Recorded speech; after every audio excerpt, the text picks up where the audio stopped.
আমরা ইতিপূর্বে ঈদ পালন করলাম, সেই সময় তাদের রক্তের হুলি ছিল, আমরা ঈদের আনন্দে মেতে উঠেছিলাম। কিন্তু এক হচ্ছে আমাদের মনে দুঃখ ব্যথা কি জেগে উঠেছিল যে আমাদের এক ভাই, আমাদের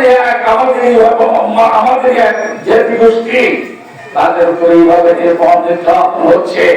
তাদের ঘরে আজকে খাবার নাই, এমনকি সুচিকিৎসার ব্যবস্থা নাই। এমনকি আপনারা জানেন, একটা মানুষকেও আপনার যখন অপারেশন করতে হয়, যারা আপনারা অপারেশন করেন তাদের দেখেন, সেই সমস্ত ব্যক্তিদের অ্যানাস্থেসিয়া করতে হয়। অ্যানাস্থেসিয়া করার পরে তারপরে আপনার অপারেশন করতে হবে। কিন্তু দুর্ভাগ্যজনক সত্য, যারা আহত হয়েছে সেই সমস্ত ব্যক্তিরা অপারেশন করার জন্য সেখানে আপনার কোনো অ্যানাস্থেসিয়া পাওয়া যায় না। সেখানে একটা বিপদ করার জন্য কোনো ওষুধপত্র সেখানে নাই, ইনজেকশনের ব্যবস্থা নাই। সেখানে তারপরও এই মানুষগুলোকে অপারেশন করা হচ্ছে। একটা ঘটনা বলি, একজনের অপারেশন করা হচ্ছে, অপারেশন করার সময় উনি কোরআন তেলাওয়াত করছেন, কোরআন তেলাওয়াত করছেন, আর এছাড়া আপনি অপারেশন করবেন, যিনি আপনার তিনি সাহস পাচ্ছেন না যে কি করে এটা করবো। এখন তারপরে লোকেরা বলবেন আপনি করেন, উনি অবশ্যই কোরআন তেলাওয়াত করতে থাকবে, তার থেকে পিস পাওয়া হবে না। সম্মানিত ভাইয়েরা, অপারেশনে তিনি করলেন যে ডাক্তার, সেই ডাক্তার অপারেশন করার পরে বলতে যাবে বিশ্বের একটা আশ্চর্য জিনিস দেখলাম, যে মানুষকে, জীবন্ত মানুষকে অপারেশন করার পরে কান্না কাটি কোন সে ব্যথা অনুভব করে না। সম্মানিত ভাইয়েরা, সেই কোরআনের কথা মনে করে হযরত আলী রাদিয়াল্লাহু তাআলা আনহু পায়ে তীর বিদ্ধ হয়েছিল। আপনারা জানেন তাকে কি ফাঁসানো যায়নি, কিন্তু এই তীর ফাঁসানোর জন্য আল্লাহ রাসূল বললেন, ওই যখন নামাজে রত থাকবে সেই সময় তার পা দিয়ে তীরটা বের করে নিবে। আমরা তো সেই জাতি, আমরা সেই মুসলিম জাতি। আজকে দুর্ভাগ্যজনক সত্য, আজকে আমাদের উপরে এই নির্যাতন নিপীড়ন হচ্ছে, কারণ আমরা যা আমাদের হওয়ার কথা ছিল, যে মুসলমানদের যে চরিত্র হওয়ার কথা ছিল, সেই চরিত্র আজকে আমরা অর্জন করতে পারি না। আল্লাহ রাসূল সাল্লাল্লাহু আলাইহি ওয়াসাল্লাম বলেছেন, আসকালু ফিল মিজান ইয়াউমাল কিয়ামা, কিয়ামতের ময়দানে মিজানের পাল্লা ভারী হয়। ওই আমলের চাইতে আর কোনো আমল নাই। সে আমলটা কি মুসলিম হলো, সৎ চরিত্র, সদাচার, মানুষের সাথে ভালো ব্যবহার। অর্থাৎ এই জিনিসটি আজকে বাংলাদেশের সব আছে।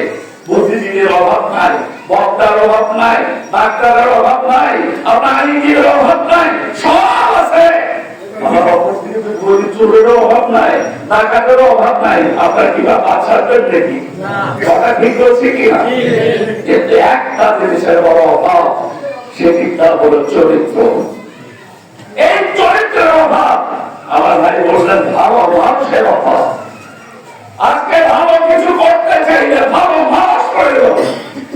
যদি এই ভালো মানুষ না পাওয়া যায়, তাহলে আপনি কোনো দিনও ভালো কাজ সম্পূর্ণ করতে পারবেন না। বাংলাদেশ জামাত ইসলামী সেই ভালো মানুষ তৈরি করার কারখানা। এই কারখানাতে যারা ভর্তি হয়েছে, এই কারখানার ফর্মের মধ্যে যারা এসেছে, আল্লাহর কসম বলি তারা ভালো মানুষ। এর কারণ কি জানেন?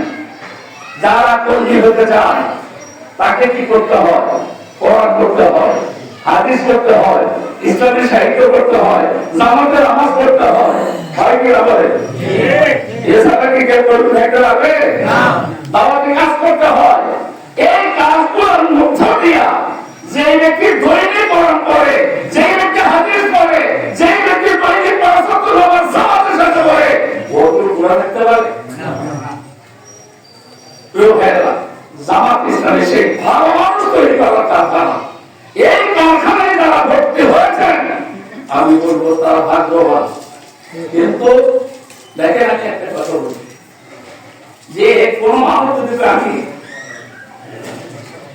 ইসলাম গ্রহণ করিনি, ইসলাম নেই, ইসলাম গ্রহণ করিনি, ওই মানুষের জন্য কি নামাজ আছে?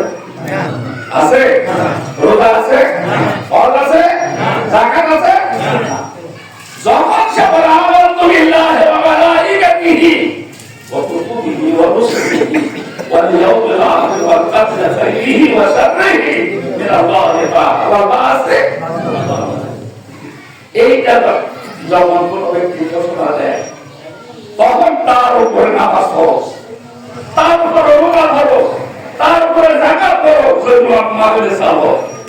সম্মানিত ভাইয়েরা, আর যদি ঈমান গ্রহণ না করে তার জন্য নামাজ পড়া লাগবে, রোজা করা লাগবে, হজ করা লাগবে। আমি এই কথা একদিকে বলছিলাম, একজন বলছিলেন তাও ভাই কি আমাদের তার হিসাব হবে না, বলে না ভাই বিলাই হিসাবে আমরা হাত দিতে হবে, ঠিক কিনা? সম্মানিত ভাইয়েরা, তাহলে ঈমান যদি গ্রহণ না করে তারপর নামাজ নাই, রোজা নাই, হজ নাই, যাকাত নাই।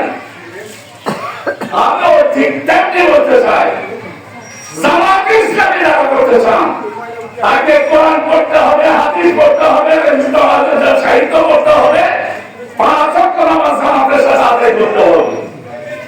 ভাইয়েরা, আমরা করবো তো ইনশাআল্লাহ, ইনশাআল্লাহ। কারা কারা করবো এই হাত ধরুন ইনশাআল্লাহ।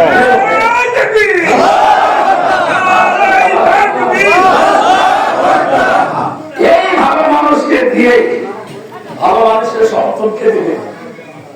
মন্দ মানুষ যারা আছে, যারা চুর মধ্য, যারা চুরি করে, যারা ডাকাতি করে, ওরা কি ভালো মানুষের সমর্থন দিবে? তাহলে ভালো মানুষের সমর্থন দিতে হলে ভালো মানুষ হতে হবে। এই ভালো মানুষ তৈরি করার দরকার হলো জামাত ইসলামী। বাংলাদেশে এমন কোন দল নাই, চ্যালেঞ্জ দিয়ে বলতে পারি এই প্রক্রিয়ার কোন মানুষকে তৈরি করে। একটা মানুষ তার জ্ঞান মত দিক, আমার মত দিক, এগুলো পর্যালোচনা করা পড়েছে জামাতে উঁচু স্তরে যেতে পারে, অর্থাৎ রূপণ করতে যেতে পারে। প্রিয় ভাইয়েরা, তাহলে সেই জামাত ইসলামী আপনার আমার কাছে আসছে, এটা আপনার আমার জন্য সৌভাগ্য। এই জামাত ইসলামী গ্রহণ করার পরে যদি এই কাজের সাথে আমরা নিজেকে মিলিয়ে দিতে না পারি, তাহলে এটা আমাদের জন্য দুর্ভাগ্য।